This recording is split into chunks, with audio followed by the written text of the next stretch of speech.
how did it came to the idea of with Clive working with his artwork? Did it came to you like?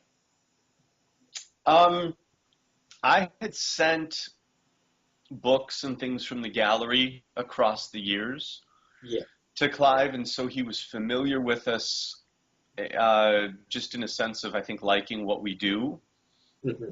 And I wound up meeting his manager at San Diego Comic-Con. He was walking past our booth and recognized that, the Century Guild entity, and said, we should really talk. We're not sure what we're doing with Clive's art career, and we could use help. And then we fell a little bit out of touch. But then when we moved the gallery to LA, it was very easy because we were in such close proximity. Mm-hmm.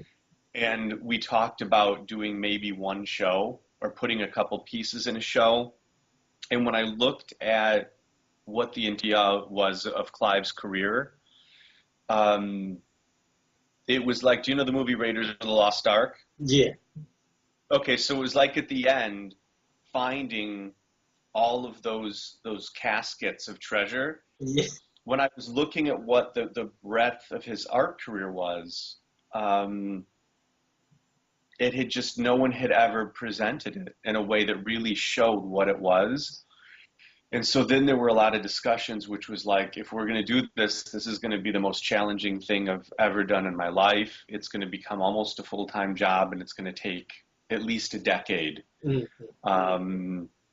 But the work is so good, and I'm happy that we decided to do it. But so that's the reason that it's become such an all-encompassing thing, and why we're working with him so directly is because to just do a show doesn't help the work and what he does. Sure.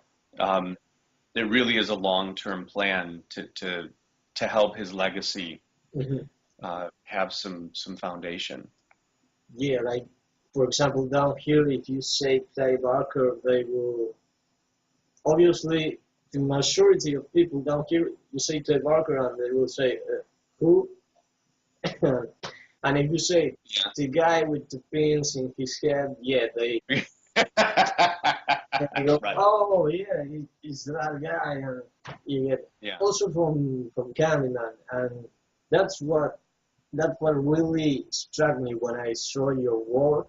I was like, oh fuck, that's beautiful. It's beautiful, really, and that's what I'm trying to do to get all the people I can. So down here, I dub it, I put subtitles on it, they can understand more. It's mostly people from Mexico or I don't know, Puerto Rico, etc., etc. Not so much from Argentina, but I got really struck. One time I was reading Hellraiser, the Dark Watch, and that was by Boom Studios, but I think what the Mark was involved in that, and the daughter of Christy Gotten was down here in my city, in Negovan. I would say, wow, yeah. They were all just last weekend at a show in LA. Yeah. 4 or 5 of the actors. Yes, from Simon, Nicholas, Doug, and Ashley, and Barbie. 5. Okay. Yeah. Yeah, they were at Monster Palooza. Monster Palooza, yes. And yeah, I have to say something. I envy you in a very positive way about your table of Hellraiser. The table you have, it's amazing. How is it playable? How Which table? What, I don't understand. The Hellraiser table you have. The Hellraiser table? That it's like a card game and roll. Oh no, that's Clive. That's Clive. Oh. That picture was at Clive's house. Clive's house. No, I don't own one. But there's a boardroom that's like kind of the big meeting room. Yeah. And there's a couch to the side, and then there's a table right in front of it, a little low table, and the game is proudly displayed right on that low table. But it's actually playable, or it's just for show? It's playable. It's a real Monopoly game. That's amazing. Beautifully done. It's beautifully done. Yeah, no, we love it. That's great. Sadly, it's not mine.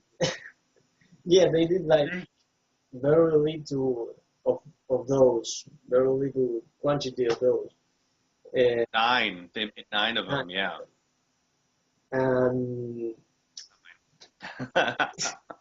Yeah, it's amazing. But for example, to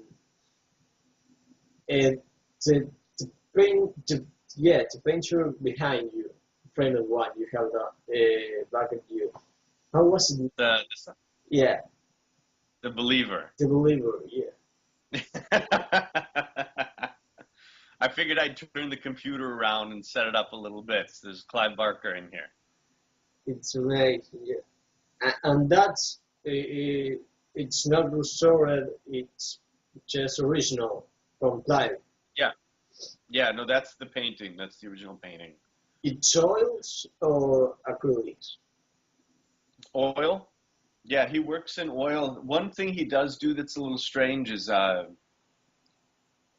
he's more experimental than a lot of traditional artists would be. I was at the house the other day, and he had taken a piece of sandpaper.